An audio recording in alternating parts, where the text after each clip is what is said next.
স্বামী খুবই অসুস্থ, ক্যান্সার রোগী, যে কোনো সময় মরবে। এখন বউ স্বামীকে সান্ত্বনা দেওয়ার জন্য বলতেছে, আল্লাহ স্বামীর মৃত্যু আমাকে দাও, আমার মৃত্যু স্বামীকে দাও। মানে স্বামীর ডামিলি বাড়ছে, আমি মরে যাব, স্বামী বাঁচা থাকে। স্বামী বলতেছে, আল্লাহ কিছুদিন যদি আমাকে হায়াত দিত, তোর মতন বউ পাইছে রে, কিন্তু আমার হায়াত নেই। বউয়ের কথায় খুব খুশি হয়েছে। রাত্রেবেলা স্বামী স্ত্রী এক ঘরে ঘুমাইছে। ওই বাড়িতে একটা আড়িয়া গরু আছিল। তোর এখন কি গরু? আড়িয়া গরু। দড়ি ছিঁড়া বার হয়েছে খাওয়ার জন্য। দেখে বারান্দায় একটা পাতিল আছে, সিলভারের পাতিল। পাতিলের মধ্যে আড়িয়া তাকায় দেখে তলায় সিটালালি। সিটালালি বোঝে? ওই সিটালালি আড়িয়া খাবে, কিন্তু ওই শিং থাকার কারণে মুখ হাতও পায় না। আড়িয়া জোর করে মাথা ঢুকাইয়া সিটালালি খাইছে ঠিকই, কিন্তু পাল্লার মাথা ছাড়ে না, একেবারে শিংয়ের সাথে বাজা গেছে। এখন আর গোয়াল ঘর কোনটা, মনিবের ঘর কোনটা, ওটা তো আর খেয়াল নেই, কারণ চোখ মুখ সব ঢাকা। আইডিয়া হো হো করতে করতে যে ঘরে স্বামী স্ত্রী ঘুম পাড়তেছে ওই ঘরের মধ্যে ঢুকছে। যেই ঢুকছে তখন বউ চিল্লায় বলে, আজরাইল, জান যখন করবার কবজ করবার চাও, আমার স্বামী হলো ক্যান্সার রোগী, তার দিকে যাও। এভাবে দেখাই বলতেছে আজরাইল, মানে আজরাইল মনে করছে, জান যদি কবজ করবার চাও তাহলে আমার স্বামী হলো ক্যান্সার রোগী, তার কাছে যাও। স্বামী চেতন করে বলতেছে, কি হয়েছে? বলে, ঘরের মধ্যে আজরাইল ঢুকছে, আমি তোমাকে দেখে দিলাম। তুই না কইলে আমার মৃত্যু তুই দিবি, আর তোর মৃত্যু আমারে দিবি, তাহলে এমন কথা কেন বলতেছিস? বউ বলতেছে, মানুষ মরার কথা মুখে কয়, কিন্তু অন্তর দিয়ে কেউ মরবার চায় না। জোরে কোন কথা ঠিক? আল্লাহ বলে, মুসা, মৃত্যুকে পছন্দ করার 2 নম্বর কারণ কি? 1 নম্বর তো আপনারা শুনলেন, এবার 2 নম্বরটা অত্যন্ত গুরুত্বপূর্ণ, খুব খেয়াল করে শুনবেন। আল্লাহ কয়, মুসা রে, মৃত্যুকে পছন্দ করার 2 নম্বর কারণ কি? মুসা বলতেছে, আল্লাহ, মৃত্যুকে পছন্দ করার 2 নম্বর কারণ হলো, আমার মৃত্যুটা কেবলমাত্র আপনার জন্য অফ করেছি। আমি মরবো কার জন্যে? এ কথা যারা জোরে বলতেছেন না, তারা কিন্তু কি, অনেক প্রেমিক প্রেমিকাকে বলে তোমার জন্য জীবন দেব, বলে কি বলেন না? আর আমরা যারা মুসলমান, আমরা কার জন্য জীবন দেব? ইন্না সলাতি ওয়া নুসুকি ওয়া মাহইয়ায়া ওয়া মামাতি লিল্লাহি রাব্বিল আলামিন। এখানে আল্লাহ 4টা বিষয় বলতেছেন। 1 নম্বর হলো নামাজ। ধরে কোন 1 নম্বর কি? নামাজ কার জন্যে? কথা কয় না, এরা কথা কম কয় রে। নামাজ কার জন্যে? আচ্ছা, আল্লাহর জন্য আমরা কেন নামাজ পড়ি? আমি কামাই করি কার জন্যে? এই যে কষ্ট করে টাকাগুলো কামাই করি, এই কামাই করি আমি কার জন্যে? বইয়ের জন্যে? আমার সন্তানগুলো জানে আমার বাবা এত কষ্ট করে, এ কষ্ট করে কিন্তু বাবার জন্যে না, এ কষ্ট করে হলো সন্তানের জন্যে। আমরা নামাজ পড়ি আমাদের জন্যে না, আল্লাহর জন্যে। আল্লাহ বলে, ফেরেশতারে, আমার কোনো সন্তান নাই, আমার কোনো সন্তান নাই, আমার কোনো পিতা নাই, আমার কোনো মাতা নাই, কিন্তু তাকায় দেখো আমার বান্দা, বাইনাল আবদি ওয়াল কুফরি তরকুস সালাত, বান্দার কাফের মধ্যে পৃথক করার জিনিসটার নামই হলো নামাজ। যারা নামাজ পড়বে তারা আমি আল্লাহর বান্দা হবে, আর যারা নামাজ পড়বে না তারা কাফের হবে। ফেরেশতা বলে, আল্লাহ, যে বান্দা তোমার নামাজ পড়ে তোমার বান্দা হয়ে গেল, ওই বান্দার জন্য তুমি কি করবা? বান্দা যে তোমার জন্য নামাজ পড়ে, তুমি বান্দার জন্য কি করবা? আল্লাহ বলে, ফাদখুলি ফি ইবাদি ওয়াদখুলি জান্নাতি। বান্দা আমাকে নামাজ দিল, আমি আল্লাহ বান্দাকে জান্নাত দিয়ে দিলাম। খালি দেওয়া আলাওয়া। জোরে কোন কি? আমরা কি দিব? নামাজ দিব, আল্লাহ জান্নাত দিব। অনেকে বলে, হুজুর নামাজ না আমি পড়ি না, তাই বলে মানুষ খারাপ নাকি? অমুক মাহফিলে 10,000 টাকা দান করছি, অমুক মসজিদে 20 বস্তা সিমেন্ট দিছি, অমুক এতিমের বিয়ে দিয়ে দিছি, আমি কি খারাপ নাকি? খালি নামাজ না হয় ঠিক মতো পড়া পারি না, তাই বলে জুমার নামাজ আমি ছাড়ি না। এই সমস্ত ভালো মানুষকে আল্লাহ বলবে জান্নাতে যা, এই জান্নাতে যাওয়ার কথা শুনে আর এত ফোর্সে যাবে বুঝলেন। জান্নাতের কাছে যাবে, দরজার বিশাল একটা তালা। বলবে আল্লাহ তুমি আমাদেরকে জান্নাত দিলে, তো জান্নাতের দরজার তালা কেন? আল্লাহ বলতেছে খুঁজে দেখ, তোর কাছে চাবি আছে, খোঁজ, ভালো করে খোঁজ। তো যারা খালি জুম্মার নামাজ পড়ছে ওরা একটা করে চাবি পাবে, পকেটে হাত দিয়ে দেখবে একটা চাবি আছে, ঢুকবি ঠিকই কিন্তু ঘুরবি না, চাবি ঘুরতেছে না। আল্লাহ চাবি তো ঢুকছে কিন্তু ঘোরে না। আল্লাহ বলতেছে দেখ তো চাবির মধ্যে 5টা দাগ আছে কিনা। ফজর, জোহর, আসর, মাগরিব, এশা, এই 5টা দাগ চাবির মধ্যে আছে কিনা। বলে চাবির তো 5টা দাগ নাই। আল্লাহ বলতে তোর নামাজ নাই, তুই পাওয়া জান্নাত হারাই ফেললি। তোর জান্নাত আছে কিন্তু ঢোকার কোনো ক্যাপাসিটি নাই। আসসালাতু মিফতাহুল জান্নাহ, নামাজ হচ্ছে বেহেশতের চাবি। সুবহানাল্লাহ কন্যা গান। তাহলে আমরা নামাজ পড়ি কার জন্যে? আমরা কুরবানি করব কার জন্যে? এখানে বলা হচ্ছে ইন্না সলাতি ও নুসুখি। নুসুখি মানে কুরবানি। কুরবানি কার জন্যে? কথা কয় না। তাহলে এটা আল্লাহর জন্য কি কুরবানি? গরু, গরু কুরবানি। আমার এলাকার এক চেয়ারম্যান সাহেব 1.5 লাখ টাকাতে গরু কিনছে, আড়িয়া গরু, কুরবানির জন্য। তো চেয়ারম্যান কুরবানি দিবি বুঝতেছেন না, অনেক সাংসারা যায় আড়িয়া পেলা ফেরাতে জব করছে। জব করার পরে চেয়ারম্যান বসতে বলতে চাই গোস্ত 3 ভাগ করো। 3 ভাগ। 1 ভাগ হলো গরিবের, 1 ভাগ হলো আত্মীয় স্বজনের, আর 1 ভাগ হলো আমার নিজের।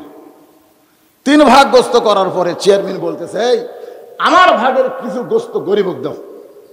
আমি এত গোস্ত কি করবো রে, আমার ভাগের কিছু গরিবক দাও। তখন সবাই যাচ্ছে বলতে চেয়ারম্যানের কুরবানি আল্লাহ কবুল করবে। নিজে কমলে গরিবক বেশি দিল, কি কুরবানি রে। কিন্তু কিছুদিন পরে ওই চেয়ারম্যান বিজিএফ কার্ডের চাউল দিবার গেছে, ওই জায়গা তার গোস্ত মাপার যন্ত্র লিয়ে যায়নি, ওই জায়গা চাউল মাপারও যন্ত্র লিয়ে যায়নি। ওই জায়গা চৌকিদার হাতে একটা বালতি দিছে, যেরকম কি দিছে, ওই বালতির একটা দাগ দিছে, দাগ দাগ দিয়ে বলছে দাগ পর্যন্ত চাউল দিবি। কার্ডে লেখা আছে 10 শেয়ার, চাউল পাশে 8 শেয়ার, যেরকম কয় শেয়ার। তো গরিব আর চিন্তা করে লেখা আছে 10 শেয়ার, মাপা হলো 8 শেয়ার, কি রে। এক গরিব কয় না রে, চেয়ারম্যানকে বলা লাগবে, চৌকিদার হয়তো কম দিচ্ছে, চৌকিদার হয়তো কম দিচ্ছে, চেয়ারম্যানকে বলা লাগবে। ও এসে চেয়ারম্যানকে বলতে চেয়ারম্যান সাহেব বিজিএফ কার্ডে লেখা আছে 10 শেয়ার, চৌকিদার দিল 8 শেয়ার। চেয়ারম্যান বলতে চাই এই সেক্রেটারি তার নাম কাটে দে, নাম কাটে দে। জোর হাত করে বলতেছে যা দিচ্ছেন দেন। কিন্তু আমি কি দেখলাম? বলে কি দেখছিস? বলে কুরবানির সময় দেখলাম আপনার গোস্ত কম নিয়ে গরিবকে বেশি দিলেন, আবার চাউল মাপার সময় গরিবকে কম দিয়ে আপনি ওই বেশি নিয়ে কি করলেন? এটা কুরবানি না, এটা হলো মানুষ মারা। জোরে বলেন কথা ঠিক কি না? কুরবানি হবে কার জন্যে? জোরে বলেন কার জন্যে? আল্লাহর জন্যে কুরবানি। এই কুরবানি শুধু গরু, খাসি, দুম্বা না। উম্মে ফজল ছোট্ট হোসাইনকে যখন আল্লাহ নবীর কাছে নিয়ে গেল, এই মাত্র ফাতেমা সন্তান প্রসব করেছে। সন্তান প্রসব করার পরে সন্তানকে গোসল করায়া উম্মে ফজল যখন নবীর দরবারে নিয়ে যায়, নবী তখন সাহাবেদের নিয়ে আলোচনা করতেছিলেন। এমন সময় উম্মে ফজল বলে বাজান, আল্লাহ তোমাকে একটা নাতি দান করেছে, এত সুন্দর নাতি, তুমি একটু তাকে কোলে নিয়ে আদর করো। আল্লাহ নবী হোসেনকে, ছোট্ট হোসেনকে এভাবে কোলে নিয়ে বললেন, আল্লাহ এই গোস্তের টুকরাকে তুমি কুরবানি হিসাবে কবুল করে না। সমস্ত সাহাবেরা বললেন, এ রাসূলুল্লাহ, আপনার নাতি হোসেনকে আপনি গোস্তের টুকরা বলে কুরবানি উচ্চারণ করে বললেন কবুল করে নাও। হুজুর আমরা বুঝতে পারলাম না। আল্লাহ রাসূল বললেন, একদিন আমি নবীও থাকবো না, হয়তো তোমরাও অনেকে থাকবে না, কিন্তু শুনে না, জেনে রাখো, আমার এই হোসাইন আল্লাহর জন্যে, ইসলামের জন্যে বাতিলের সঙ্গে আপোষ করবে না, হকের পক্ষে নিজের জীবন কোরবানি করে দিবে। মুসা বলতেছে, আল্লাহ মৃত্যুকে পছন্দ করার 2 নম্বর কারণ হলো আমার মৃত্যুটা কেবলমাত্র আপনার জন্য অক্ষ করেছি। আল্লাহর কুদরতে মুখে হাসি ফুটে গেল, জোরে গান সুবহানাল্লাহ। মুসাকে আল্লাহ আপনি হাসতেছেন, আসলে কি জানেন, আল্লাহর সঙ্গে যে কথা বলে হয়তো আল্লাহ দেখবার পায় না, কিন্তু আল্লাহর কথা বলতেছে, কথা বলতে বলতে হাসে। আপনি যদি আপনাদের এই মহাদেবপুর থেকে ঢাকার কোনো বন্ধুকে মোবাইল করেন, ওই বন্ধু যদি ঢাকায় কথা বলতে বলতে হাসে, আপনি কি বুঝতে পারবেন না? পারবেন কি? আপনি কি চেহারা দেখছেন না? দেখেননি, কিন্তু শুনতে বুঝতে পারছেন। মুসা বলতেছে আল্লাহ আপনি হাসতেছেন। আল্লাহ বলে মুসা, আমার জন্য যারা নিজের জীবনকে অক্ষ করবে তারা কোনোদিন মরবে না। মারাত্মক কথা। আল্লাহর জন্য যারা নিজের জীবনকে অক্ষ করবে তারা কোনোদিন মরবে। দলিল কি? আল্লাহ কোরআনে বললেন, ওয়ালা তাকুলু লিমান ইউকতালু ফি সাবিলিল্লাহি আমওয়াতুন বাল আহয়াউ ওয়ালাকিন লা তাশউরুন। এই আয়াতে কারিমা বুঝতে পারছেন? এখানে আল্লাহ কি বলতেছেন? ওইদিকে কি হয়, ওরা খাড়ায় থেকে হো হো করে নাকি? রে, আপনাকে বসবার জন্য বিছনা দেওয়া লাগবে। বিছনা আমাকে বউরা কাহলুত কোন বিছনা নেই, খ্যার খ্যার সেটা দিল বস। আর কি সুন্দর ভদ্র বিছনা দিছে, আর আপনারা ফাঁক ফাঁক হয়ে বসে আছেন। ও রে সাহেব রে, পিছনে দাঁড়িয়ে আছে, ওকে বসতে দিবেন না বিছনায়? একটু চাপা বসেন। কি সব জমিদারের মতো বলছে, ও যে মাঝখানে ফাঁকা। শোনেন, কথা যদি না শোনেন, আমি আমার কথা বলতেছি না, চাপা বসতে আল্লাহ রাসূল করছে, 3 জায়গা ফাঁকা রাখা যাবে না। তার মধ্যে একটা হলো কোরআনের মাহফিল। যেমন বসেন, আসেন সামনের দিকে বসেন, চেপে চেপে আসেন আর জিকির করেন, লা ইলাহা ইল্লাল্লাহ, লা ইলাহা ইল্লাল্লাহ, লা ইলাহা ইল্লাল্লাহ, লা ইলাহা ইল্লাল্লাহ, লা ইলাহা ইল্লাল্লাহ, লা ইলাহা, লা ইলাহা ইল্লাল্লাহ মুহাম্মাদুর রাসূলুল্লাহ সাল্লাল্লাহু আলাইহি ওয়াসাল্লাম। মুসার মৃত্যুকে পছন্দ করার 2 নম্বর কারণ খেয়াল করে শুনতেছেন? আপনারা এটা একটু খেয়াল করেন বাজার, মরা তো লাগবেই রে, যে কোনো সময় তো আমরা মরে যাবো। জোরে কোন কথা ঠিক কিনা? এই মৃত্যুটা যেন আল্লাহর জন্য হয়। জোরে বলেন, কার জন্যে? আল্লাহর জন্য। যারা মরবে আল্লাহ বলতেছে এরা মরবেই না, এরকে মৃত্যু না। আল্লাহ বলতেছেন আমার রাস্তায় যাদেরকে মৃত্যু, আমার রাস্তায় যাদেরকে মারা হয়, আমার রাস্তায় যারা মরে যায় তাদেরকে তোমরা মৃত্যু বলো না। কে বলতেছে? আল্লাহ বলতেছে তাদেরকে তোমরা মৃত্যু বলো না, বরং তারা জীবিত। বাল আহিয়া মানে কি? বরং তারা জীবিত। যখন হোসাইন রাদিয়াল্লাহকে দেহ থেকে মস্তক বিচ্ছিন্ন করে ইয়াজিদের কাছে নিয়ে যাওয়া হলো। জোরে কোন কার কাছে? ইয়াজিদের চামচা জিয়াদ খুব আনন্দ করতেছে। ইয়াজিদ তখন এরকম সিংহাসনে বসা, সিংহাসনে বসে আছে ইয়াজিদ, আর হোসেনের খণ্ড মাথা ইয়াজিদের সামনে হাজির করা হলো একটা গামলাত করে। একটা গামলাত করে এই দেখেন হোসেনের মাথা, দেহ পড়ে আছে কারবালায়, আর মাথা নিয়ে গেছে দামেস্কে। ইয়াজিদের সামনে যখন হোসেনের মাথা দেওয়া হলো, এমন সময় ইয়াজিদের হাতে একটা লাঠি ছিল। জোরে কান কি ছিল? লাঠি। লাঠি লাঠি ব্যবহার করা সুন্নত। লাঠি ব্যবহার করা কি সুন্নত? ইয়াজিদ তো নবীর সুন্নত পালন করতেছে লাঠি। আমি বাগমারায় জুমান দিনের ওয়াজ করতে গেলাম, বাগমারা রাজশাহী। দিনের ওয়াজ করতে গেলাম, জোহর থেকে জুম্মার থেকে আসর। ওখানে দেখলাম ইমাম সাহেব একটা লাঠি নিয়ে খুতবা দিচ্ছে। নামাজ শেষ করলে ইমামকে বললাম, কে রে ভাই লাঠি খান? লাঠি নেওয়া সুন্নত হুজুর। বলছে আমরা তো লাঠি নেই না, আমরা কিন্তু লাঠি নেই। তো বলতেছে আপনি হানফি তো, এই জন্য নেন না। আমি বললাম হানফি কি রে? মানে ইনসাল্ট করে বলতেছে আপনারা তো হানফি, আপনারা এটি ধরে থাকেন। ওরা বুঝাচ্ছে আমরা এটা ধরে থাকি। আমি বললাম পাগলা, তোরা এটি হাত দিয়ে থাকিস দেখে তো আমরা উঠি ধরি, কারণ এটি হাত দিয়ে ধরা থাকলে ওটা গরম হয়, এই জন্য আমরা চাপে ধরে থাকি। তা আমাকে বলতেছে আপনি হানফি তো? আমি বললাম হানফি না রে, হানাফি। জোরে কোন কি না, হানাফি। তো যাই হোক, আমি বললাম ভাইজান লাঠি কি আপনারা সব জায়গায় নেন না খালি মসজিদের মধ্যে নেন?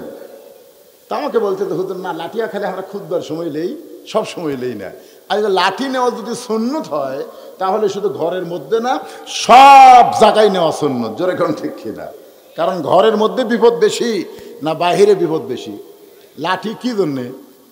লাঠি কি জন্যে? বিপদ থেকে বাঁচার জন্যে। আজকের আলোচনা হলো ইজা আসাবাত মুসিবা, বিপদ আপদ মুসিবত থেকে বাঁচার জন্যে শুধু ইন্নালিল্লাহ পড়লে হবে না, একটা লাঠিও থোয়া লাগবে। জোরে কোন ঠিক কিনা? ওবায়দুল কাদের সাহেব বলেছেন যাদের হাতে লাঠি থাকবে ওদেরকে সাইজ করা হবে, মানে লাঠি থাকলেই। রাত 2টার সময় আমার ড্রাইভার আমাকে গেটে গাড়ি থেকে নামাই দিয়ে বলতেছে হুজুর আপনি বাসার যান। ও গাড়ি রাখার জায়গা গাড়ি রাখবে, আমি গাড়ি থেকে নেমে কেবল বাসার দিকে পা বাড়াইছি, আমার গেটের কাছে একটা আমের গাছের তলে 3-4টে কুত্তে ঘুম পাড়তেছিল। ওরা চেতন পায়ে আমাকে ধরলো, খালি খাওয়াও খাওয়াও করে ধরতেছে, মনে হয় আমার জুব্বা ছেড়ে ফেলবে। আমি ইন্নালিল্লাহ পড়তেছি কিন্তু কুত্তা লড়ে না। বিপদ আপদ মুসিবতের ইন্নালিল্লাহ পড়ি কিন্তু কুত্তা লড়ে না। আমি আয়াতুল কুরসি পড়ি তাও কুত্তা সরে না। ইন্নাহুম ইয়াকিদুনা কাইদা ওয়া আকিদু কাইদা, কুত্তা তাড়ানোর আয়াত পড়তেছি তাও কুত্তা লড়ে না। মনে হয় আমার পাঞ্জাবি খেয়ে ফেলে দিবে। তখন আমার ইমান বলতেছে মাওলানা তোর মুখে দোয়া আছে কিন্তু লাঠি নাই। আজকে যদি তোর একটা লাঠি থাকতো তোর একটা দোয়া লাগতো না। এক কুত্তার বাজার বাড়ি মারলে বাকি 3টে ঘেউ ঘেউ করে দৌড় মারতো। তোর কথা ঠিক কিনা? সেই দিন আমি বুঝতে পারলাম ভাই বাংলাদেশে খালি দোয়া আছে কিন্তু লাঠি নাই। তোর কথা ঠিক কিনা? রে ইয়াজিদের হাতে একটা লাঠি ছিল। জোরে কান কি ছিল? এটা কিন্তু বাহিরে নয়, ঘরের মধ্যে রাজ দরবারে। ওই লাঠিটা হোসাইন রাদিয়াল্লাহর মুখের মধ্যে ঢুকায় দিয়া বলে হোসাইন জেদ করে করে নষ্ট হয়ে গেলি, শেষ হয়ে গেলি, ধ্বংস হয়ে গেলি। হোসাইন রাদিয়াল্লাহর মুখের ভিতরে লাঠিটা ঠোকা দিয়ে বলতেছে জেদ করে তুই ধ্বংস হয়ে গেলি, শেষ হয়ে গেলি। আমি প্রস্তাব দিয়েছিলাম তুই হবি ইমাম, তুই করবি ইমামতি, আর আমি হব রাষ্ট্রপতি। তুই যদি ইমাম হতি, তোর নানা হলো বিশ্ব নবী, তোর বাবা হলো বিশ্ব আলেম, তোর মা হলো খাতুনে জান্নাত। এইরকম বংশ থেকে বের হইয়া তোকে রাষ্ট্রপতি হওয়া লাগবে কেন?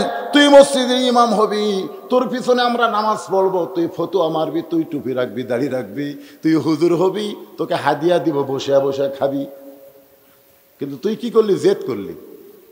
জেদ করে মদিনা থেকে আমার হাতে বায়াত না হয়ে আমার সঙ্গে যুদ্ধ করার জন্য বের হলি। আসলে যুদ্ধ করার জন্য কিন্তু হোসেন বের হয়নি, এখন একলা পায়া, তাও আবার খালি দেহ, মাথা দেহ নাই মাথা আছে, সব বলতেছে হোসেন তুই ধ্বংস হয়ে গেলি, শেষ হয়ে গেলি, তোর নাম গন্ধ আজ থেকে আর পৃথিবীতে থাকলো না। এখন থেকে আমি এজিদ, আমি শুধু এজিদ, আমার আর কোনো বাধা নাই। এজিদের সামনে কিন্তু অনেক মুসলমান আছে, সমস্ত মুসলমান জানে সাইদুস শাবাবে আহলুল জান্নাহ হাসান ও হোসেন রাদিয়াল্লাহু তাআলা জান্নাতি যুবকদের সর্দার হবে 2 জন, একটা হলো হাসান, একটা হলো হোসেন। জোরে কোন সুবহানাল্লাহ। এরা সবাই জানে, আপনারা জানেন না? জোরে কোন জানেন কি জানেন না? এই মেসি নেইমারের ভক্তরা, এই মেসি নেইমারের ভক্ত, হাসনের ময়দান আল্লাহ মেসি আর নেইমারকে বলবে তোরকে ঠিকানা কি? হাসরের দিন আল্লাহ বলবে, কিন্তু এ বাংলাদেশের জন্যই বলবে। পৃথিবীর কোনো দেশের মুসলমান এরকে জন্য এত পাগলা না, যে পাগলা আমাদের বাংলাদেশের ছেলেরা। আপনাদের গ্রামগঞ্জের লোকের হয়তো পাগল কম, কিন্তু শহরে গেলে ওরে বাবা রে, হায় হায় রে।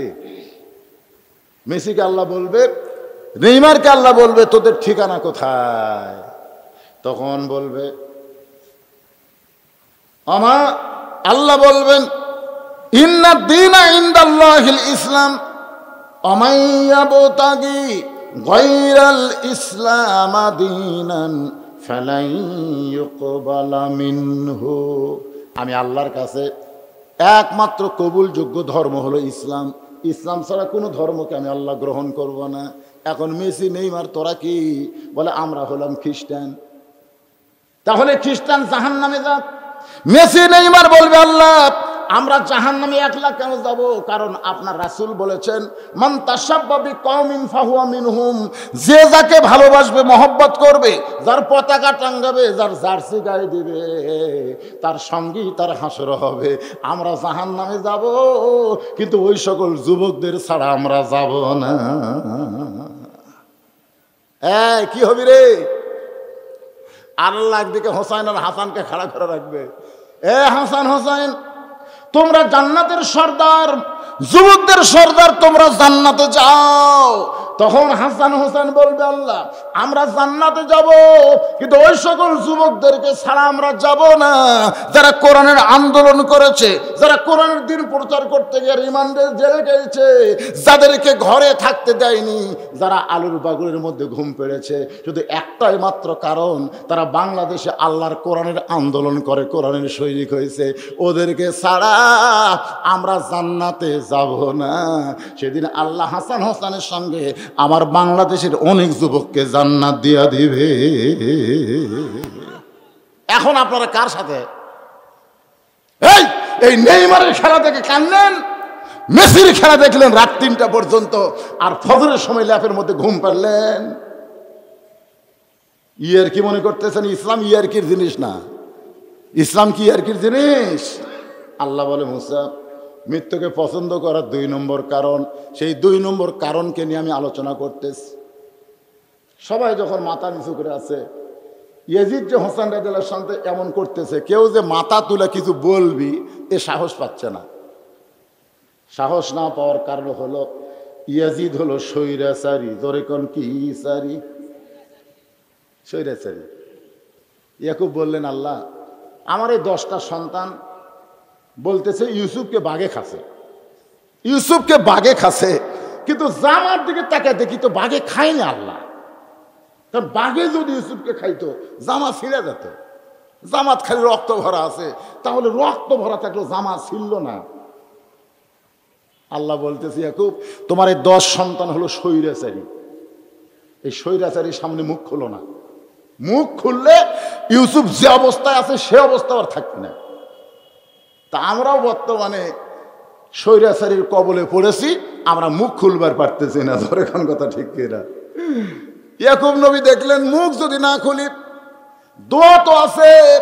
ঘরের মধ্যে গিয়ে আল্লাহকে বললেন আল্লাহ আমার 10টা সন্তান স্বৈরাচারী হয়ে আমার ইউসুফের সঙ্গে ষড়যন্ত্র করতেছে, আল্লাহ আমি তাদের সামনে মুখ খুলতে পারলাম না, তোমার দরবার করি আমার ইউসুফকে তুমি হেফাজত করো। আল্লাহ কি দোয়া কবুল করবি না? যখন করবি কি করবি না? হ্যাঁ করবে। খুব মনোযোগ দিবেন। সমস্ত মুসলমান মাথা নিচু করে বসে আছে।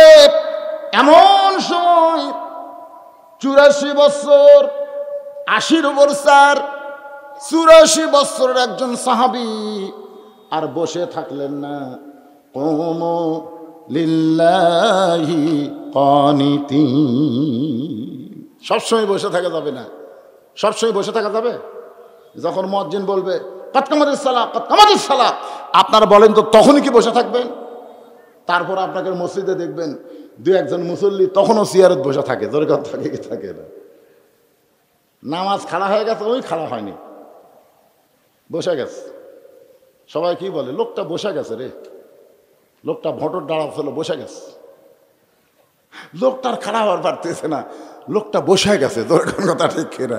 তো যে লোকটা মসজিদের চেয়ারত বসিছে ওই কি আর খাড়া হওয়ার পারবে? মসজিদ থেকে শান করে বাড়ি টানা লাগবে নাকি? মসজিদে নামাজ শেষ হলে সোজা করা ওয়াজিব হয়ে যাবে। জোরে কোন কথা ঠিক কিনা?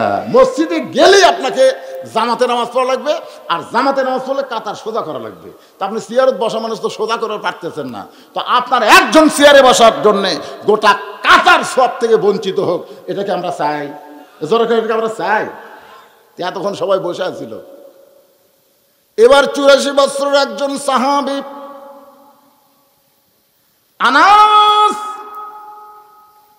ইবনে মালিক দাঁড়িয়ে বললেন ইয়াজিদ যার মুখে লাঠি ঢুকাইয়া তিরস্কার করতেছ, শেষ হয়ে গেছে, ধ্বংস হয়ে গেছে, হোসেনের নামগন্ধ থাকবে না। আসলে এজিদ জানো না, যার মুখে তুমি লাঠি ঢুকাইছ সে থাকবে কিয়ামত পর্যন্ত, অথচ তুমি এজিদ থাকবা না। সুবহানাল্লাহ। আপনারা বলেন তো, হোসেন কিয়ামত পর্যন্ত আছে না নাই? ইয়াজিদ,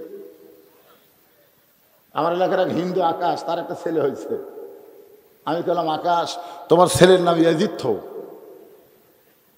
ওই কয়, হুজুর আপনি আমার ভালোবাসেন না? আমি হিন্দু মানুষ তো, ভালোবাসি। তুই ইয়াজিদ হলে একটা পাপিষ্ট, একটা নরাধম। আমি হিন্দু হতে পারি, তাই বলে আমার ছেলের নাম ইয়াজিদ থব না? একটা হিন্দু পর্যন্ত তার ছেলের নাম ইয়াজিদ হয় না। গোটা প্রত্যেকটা পাড়ায় পাড়ায় হোসেন আছে না নাই? জোরেখান আছে না নাই? কিন্তু ইয়াজিদ, জোরে খান, ইয়াজিদ আজও ক্ষমতার চেয়ারে বসে ইয়াজিদের মতন স্বৈরাচারী হয়ে হোসাইন রাদিয়াল্লাহকে, হোসেনের মতন মুসলমানকে যারা হত্যা করতেছে, মনে করতেছে তারা শেষ হয়ে যাবে, তারা শেষ হবে না, একদিন এরাই শেষ হয়ে যাবে। ধরে বলেন কথা ঠিক কি না? আনাস বলতেছে, ইয়াজিদ রে, তুমি যার মুখের মধ্যে লাঠি ঢুকাইলা, তুমি যার মুখের মধ্যে লাঠি ঢুকাইলা, সেই হোসেনকে তুমি চিনো, সেই হোসেনকে তুমি চিনো। সমস্ত মুসলমান ইয়াজিদের দরবারে যারা আছে তারা সবাই মাথা নিচু করে কাঁদতেছে। যখন আনাস বলতেছে, আমি একাধারে 10 বছর নবীর খেদমত করেছি। আনাস রাদিয়াল্লাহু নবীর খাদেম ছিল। জোরে কোন কি ছিল? একাধারে কয় বছর? 10 বছর পর্যন্ত আমি নবীর খেদমত করেছি। ওই খেদমত করার সময় আমি একদিন ঘরের ভিতরে আল্লাহর নবী নফল নামাজে শামিল হলেন। আনাস বলতেছে, নবী যখন রুকু থেকে সিজদাত গেল, ওই সময় ওই হোসাইন যার মুখের মধ্যে তুমি লাঠি ঢুকাইলা, ওই হোসেন কোত্থেকে দৌড়ে এসে আল্লাহর নবীকে নানা বলে চিৎকার দেয়, নানা বলে চিৎকার দেয়, নানা বলে চিৎকার দিয়া খুশি হইয়া নানার পিঠে লাফ দেয়া চড়ে, লাফ দেয়া চড়ে বলতে, চল ঘোড়া চল, চল ঘোড়া চল। আমি আনার জিব্বাত কামড় খাইলাম। নবী আছে নামাজের সিজদায়, আর হোসেন বলতে, চল ঘোড়া চল, চল ঘোড়া চল। আমি আস্তে করে হোসেনকে নবীর পিঠ থেকে যখন নামাবার চাইলাম, নবীর সিজদারত অবস্থায় একটা হাত দিয়ে আমার ইশারা করলেন, নামাস না, নামাস না। আমি আনাস হোসেনকে পিঠ থেকে নামাতে পারলাম না। কিছুক্ষণ পরে হোসেন বলতেছে, যে ঘোড়া চলে না সেই ঘোড়ার পিঠে বসে আমার লাভ কি? এ বলে ছোট্ট হোসেন যখন ঘর থেকে বের হয়ে যায়, আল্লাহ নবী সেজদা থেকে মাথা তুললেন, নামাজের সালাম ফিরাইলেন। আমি বললাম, ইয়া রাসূলুল্লাহ, হোসেন যে বেয়াদবি করলো, আমি আপনার পিঠ থেকে নামাবার চাইলাম, কিন্তু আপনি নামাজ পড়া অবস্থায় নিষেধ করলেন। ওগো আল্লাহর নবী, আপনি কেন নিষেধ করলেন জানতে চাই। রাসূল বলেন, আনাস, তুমি আমার হোসেনকে চিনো? সুবহানাল্লাহ বলেন। তুমি আমার হোসেনকে চিনো না? আমি নবীও চিনতাম না রে আনাস, কিন্তু আমার পিঠে বসে যখন চল ঘোড়া, চল ঘোড়া বলতেছিল, আমি নবী তখন হোসেনকে পিঠ থেকে নামাবার চাইলাম। আল্লাহ বলে, হাবিব, আপনাকে ঘোড়া বানায়া আপনার নাতি হোসেন খেলতেছে, আমি আল্লাহর বড় ভালো লাগতেছে। যতক্ষণ আপনার পিঠে চড়ে বসে থাকবে, আপনি সেজদা থেকে মাথা তুলবেন না। নবী সেজদার মধ্যে বলে, আল্লাহ, নাতি হোসেন আমার, আমি নানা হইয়া হোসেনকে ভালোবাসি, কিন্তু আল্লাহ হইয়া আপনি হোসেনের মধ্যে কি পাইলেন যেইটা দেখে আপনার হোসেনকে আপনি এত ভালোবাসেন?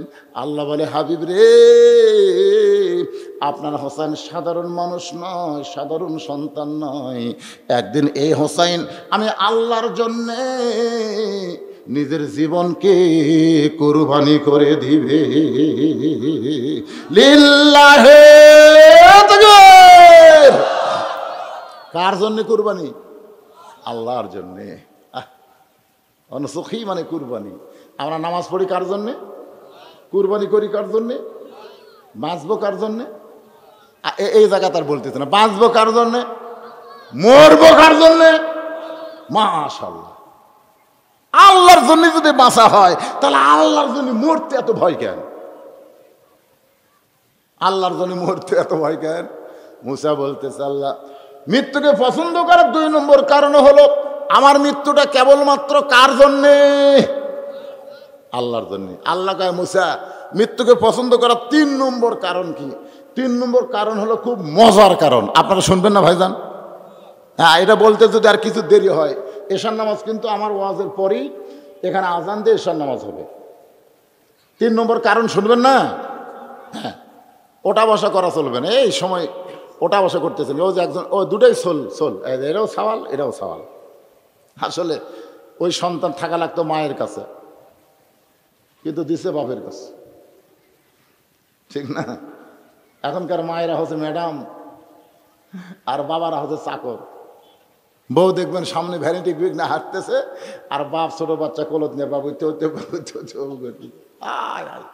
দিনে দিনে কি দেখতেছি ভাই। আপনি যতই চেষ্টা করেন আপনার ছোট বাচ্চাকে তো আপনি থামাতে পারবেন না, কারণ বাবা আনন্দে মাতিয়া সাগরে ভাসাইয়া সেই যে চইলা যায় খবর লয় না, মাজন ধরিয়া উদরে কতই কষ্ট করে, 10 মাস পরে পায় প্রসবের বেদনা, এমন দরদি ভবে কেউ হবে না আমার মা। আমার মায়েরা চিন্তা করতেছে হুজুর তো আজকে আমাদের ওয়াজ করলো না, এই তো মা মারে। প্রত্যেকটা মাদেরকে আমি বলতেছি, আপনারা কি জানেন মা, বাচ্চা যতদিন পেটে না আসে ততদিন মেয়েদের মাসে 3 দিন 5 দিন 7 দিন একটা অসুখ হয়। আপনার মরদ মানুষরা জানেন, যারা বিয়ে করছেন তার কিন্তু জানার কথা। আপনার বইয়ের অসুখ হয় না? মাসে 3 দিন 5 দিন 7 দিন হয় কি হয় না? এর বলা হয় রেড সিগন্যাল। এই সিগন্যাল তুললে আর কাছে যে ঘোষ করা যাবে, কিন্তু হাত দেওয়া যাবে না। এই সিগন্যাল অপেক্ষায় তারা আল্লাহর হুকুমকে অমান্য করে বউকে জোর করে সহবাস করে। ওই সহবাস অবস্থায় কোনো সন্তান যদি পেটে আসে, ওই সন্তান হিজড়া হয়। জোরে কোন কি? হিজড়া কিন্তু এমনি এমনি হয় না। ওই অবস্থায় সিগন্যাল তুলে বলতেছে আমার কিন্তু এখনো কমপ্লিট হয়নি। স্বামী কয় আর আমি ধৈর্য ধরে পারতেছি না, পাড়া ফেলাতে কাম করছে। ওই কাম করা অবস্থায় পেটের মধ্যে যে বাচ্চা আসলো, ওই বাচ্চাই হলো হিজড়া।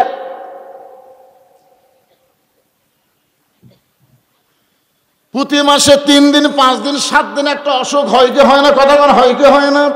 এই অসুখ অবস্থায় মেয়েদের নামাজ পড়া যাবে না, রোজা করা যাবে না, কোরআন শরীফ স্পর্শ করা যাবে না। কিন্তু ওই মেয়েদের পেটে যখন বাচ্চা আসে,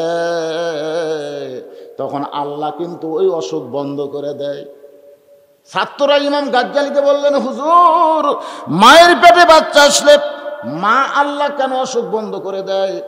ইমাম গাজ্জালি বললেন, আল্লাহ এই জন্যই মায়ের অসুখ বন্ধ করে দেয়, পেটে বাচ্চা থাকা অবস্থায় মার যেন ইবাদতের কোনো কমতি না হয়। পেটে বাচ্চা থাকা অবস্থায় মার ইবাদতের যেন কোনো কমতি না হয়, কারণ মায়ের ইবাদতের সাথে আল্লাহ পেটের বাচ্চারও সম্পর্ক করে দেয়। মা খাইলে বাচ্চা খায়, মা না খাইলে বাচ্চা খাওয়া হয় না। মা ইবাদত করলে ওই ইবাদতের ফজিলত রহমত আল্লাহ বাচ্চার ভিতরে বরকত স্বরূপ দিয়া দেয়। মা যখন রুকুর থেকে সেজদায় যায়, শোনেন আমার মায়েরা যারা আছেন শোনেন, মা যখন রুকু থেকে সেজদায় যায়, ওই পেটের মধ্যে বাচ্চা কিন্তু চাপ খায়। মনে করেন 3 মাস 5 মাস হয়ে গেছে, মা রুকুর থেকে সেজদায় গেছে, পেটের মধ্যে বাচ্চা চাপ খায়। ফেরেশতা কয়, আল্লাহ তোমার বান্দি নামাজ পড়ে, রুকু করে সেজদা করে, পেটের বাচ্চার কি কষ্ট হয় না?